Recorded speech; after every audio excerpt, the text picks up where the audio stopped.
أعوذ بالله من الشيطان الرجيم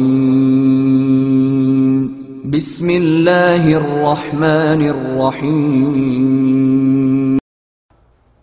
Speaking of the best husband, I want to tell you a story. A really good one on this subject, making people conscious of Allah. You don't just invite people to have taqwa of Allah with your words. Your character says a lot.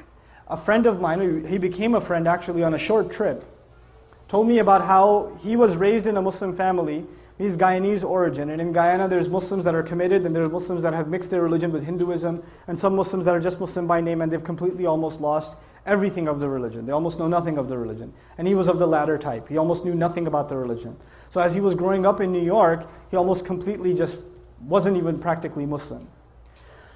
He used to, get into fights with his mother. He went to jail a couple of times. He was in gangs, all kinds of stuff.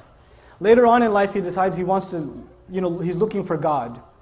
And he knows at least by name he's Muslim. I think his name was Muhammad or something, right? By name he's Muslim, so he should look into what religion first? Islam. So he starts looking into Islam, starts going to the masjid, starts learning how to pray again, becomes more serious. At the time he was, he had married his girlfriend who was Christian or whatever. Right? He starts becoming more serious about the religion. And then his wife notices that he's praying. And the beer is gone from the fridge. And he's not going out with his drinking buddies. And he doesn't go to Atlantic City on the weekends. He's a different guy. Something's changed, And he doesn't say anything to her. Just on his own, he didn't yell at her, didn't tell her to, put a hijab on or whatever, lose all her friends. He didn't do any of that. He went to a scholar, and I make dua for the scholar that he went to. He didn't tell me his name, but he said, I went to my scholar, and I told him, look, I'm becoming more and more aware of Islam, but my wife, of course, is a Christian, and she's not even a practicing Christian. She's just kind of what I was before. She's exactly like I was before.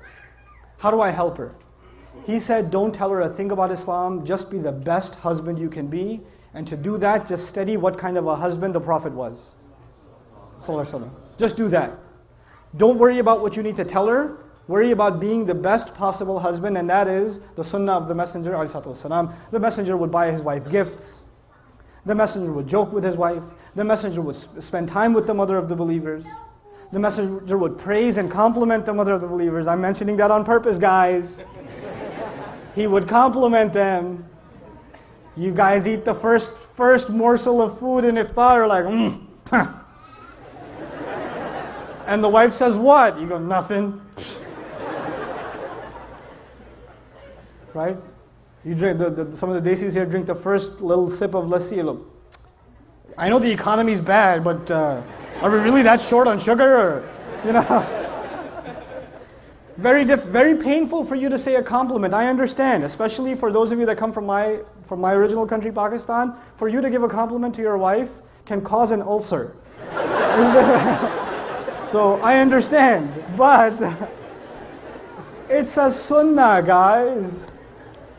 Good food. That's amazing.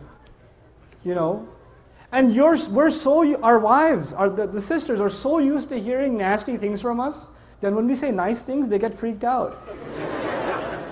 Like if the husband just says, you look really nice today. She goes, what do you want? She gets worried, like he's up to, we got to fix that. That's a problem. It can't be healthy. So he starts doing these things with his wife. And in the beginning, he used to argue with her sometimes about Islam and tell her how Christianity doesn't make sense. How can 3 be 1 and 1 be 3? All those kinds of arguments, you've heard them before, right? And none of those would work with his wife. None of them. He's like, no, I'm a Christian and that's it. Jesus is in my heart. Leave me alone. 3 years go by. He stops talking to her about Christianity and how dumb it is or whatever. Stops debating with her. He's just being what he can be as the best husband. And one day he's making maghrib and his wife joins him in salat. And he's in salat. It messes up his salat. Right? What's happening here? Right? Yeah. Can we go break for after 5 minutes? Yeah, we can give a break in 5 minutes, sure. For 10 minutes because they have to move the... Sure.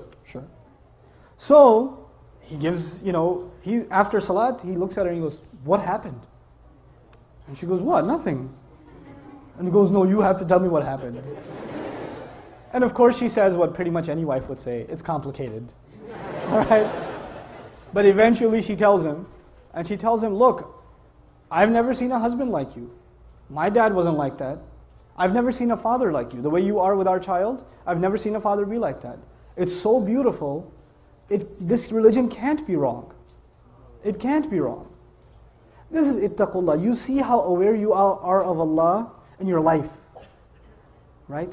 It's not how many ayat you've memorized, how many ahadith you know, how much knowledge you can spit out at someone, how many quotes from scholars you can deliver.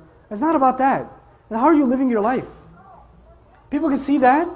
You're calling people to the taqwa of Allah. حَقَّ تُقَاتِهِ وَلَا تَمُوتُنَّ إِلَّا وَأَنْتُمْ مُسْلِمُونَ. And that's the next part. In 5 minutes I have to give you a break because some people have to get their cars and park them like they would at work.